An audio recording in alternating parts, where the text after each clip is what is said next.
Hey, back again.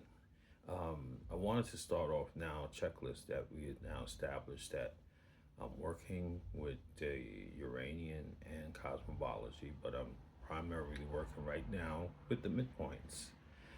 Now, this entails a couple of things that we need for our checklist to start. First, again, I'm going to start with all the basics, assumption that this is your first time watching. And we're going to start with midpoints. Now, midpoints is the equal distance between any two points or planets, if you will.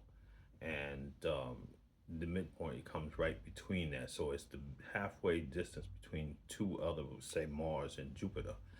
The halfway point between those two distance becomes a validated midpoint. Not only that point, we define that as the opposite point of the directly opposite degree minutes of that midpoint. And from that line to the direct midpoint from the opposite, we will establish that as an axis.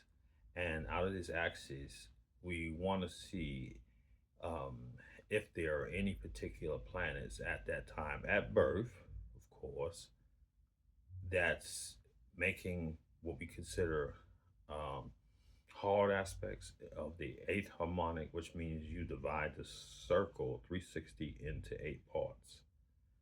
And the first one is the conjunction, believe it or not. The next one would be 45 degrees.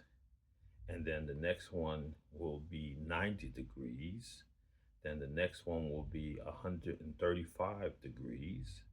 And then the last one, but not the least, on that side is the opposition to that, which would be the opposing degree in minute from that midpoint axis.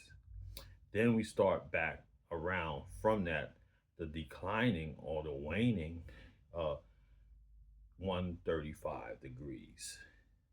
Then comes the 90 degrees. Then comes the 45 degrees. And then once back to the conjunction, which completes the cycle. So if you visualize, it's like a circle starting at one point and going from here, and this is clockwise, and coming back to here.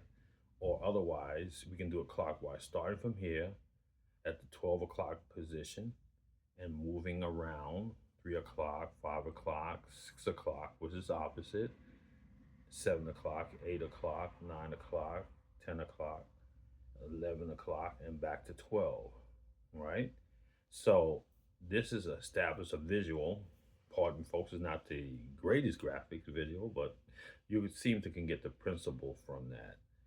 Now we established that on midpoints. The next thing on the list is that you can get this from, if you don't have a software, an astrological software, and you can get one online, and you can just look for search online and say for midpoints of planets in astrology, let's say off the top of the head.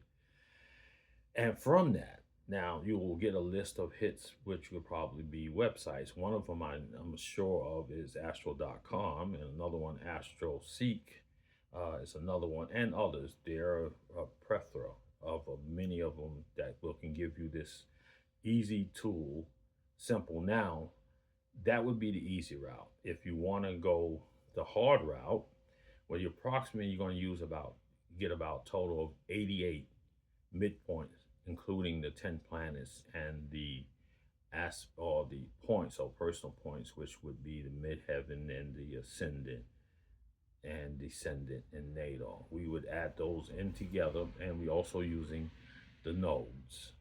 And we'll start to get what we call a planetary picture, which is a combination of these particular points or planets, if you will. And this is called a midpoint sort, SORT, midpoint sort.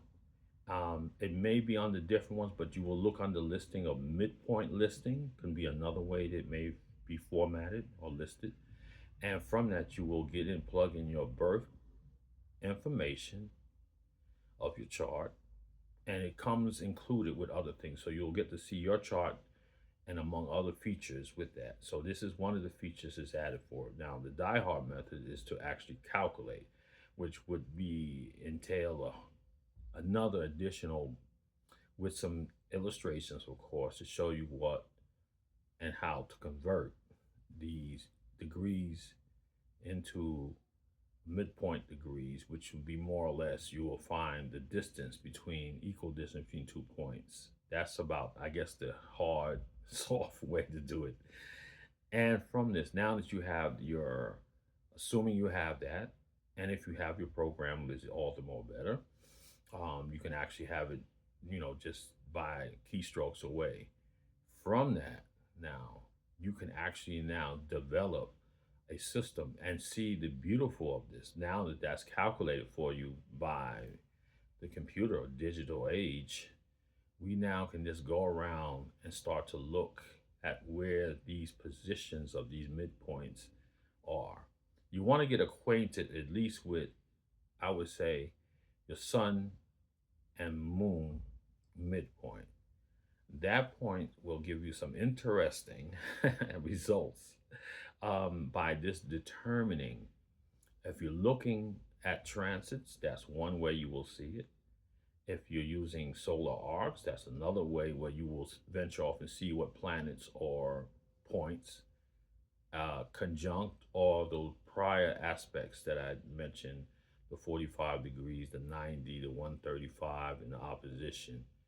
And you will begin to see if anything, now these planets or points, if they contact within those aspects, they will add additional information of your relationships, because the sun and moon is man woman if you want to use it that way, but this principle masculine feminine principles of the core individual. So you would want to look at that and see if any planet that has those meeting that criteria of these aspects that I mentioned, and see how that works. Now, that's also important. I would look at as transits too. So, make a actually it would be a good idea to write down a list of important dates in your life. Meaning, for example, marriage, if that's applicable, your graduation from school or any graduation of such, that's also included. Any trips, long distance overseas, that would be something. Uh, Starting a important job or your career job or a job itself in general, see how that aspects to that too. Because that's variations because some people go through various jobs, but you will see timing aspects. That's what we are trying to develop actually, but this insight of doing this exercise. Now, this can be also done by progressions. So we know that the secondary progressed moon takes the average of 28 years to 29 years to make a complete circle in the zodiacal chart or zodiac. And one point in every 2 years and a half, it moves from one sign to the other. So, for example, let's just make this a little bit more useful in visualizing and working it down. Say, for example, this chart that we are doing has the midpoint of the sun and moon at 24 degrees Cancer, right?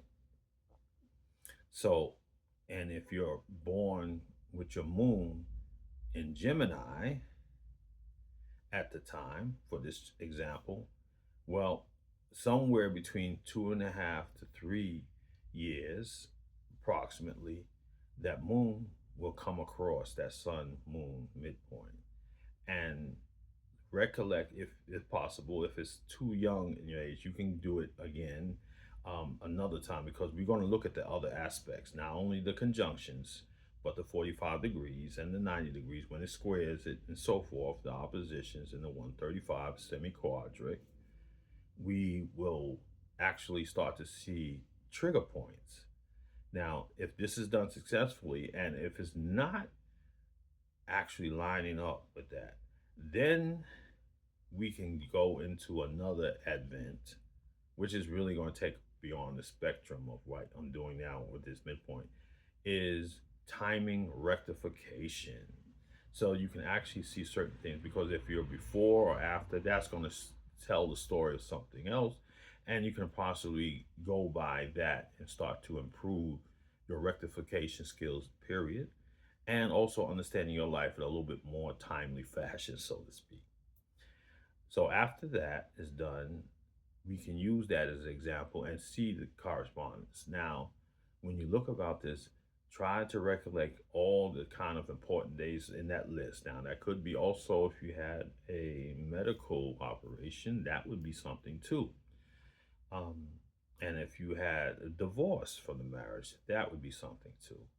Um, your if you're a mother or not, see when the birth of your child, that date, that's going to have another relationship aspect to the sun moon. So there are many examples. It could be your first home that you purchase, um, or your first time moving away from home, your apartment. Either one of them can be applicable, but of course, more emphasis would be on the house if you're purchasing a house, because it's a much a bigger event and it has much more entail to do than actually just getting a part. Both are meaningful, but you give a little more emphasis on the higher realm, or this way, on the house. Okay. Now, once you have this list, you have armed yourself with a very valuable tool. So from this, I'm going to start giving other tips. So hopefully, I didn't clutter too much up in there, but if not, you can actually um, wind the video, review it. And also, please like and subscribe to the channel. I would love to hear your and comments, of course. What would you like? What you like? We figure that I may have needed more emphasis on or not.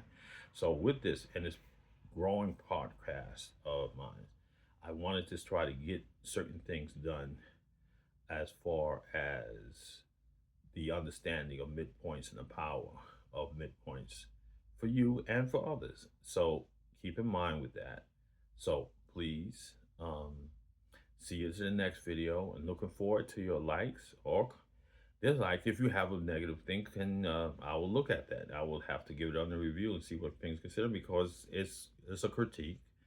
I'm growing with this channel, and I do have allowances for myself to improve. So that's in one note. So enjoy the weekend, if it is for you, or when you're looking at this, or not, enjoy the day or the evening. Thank you.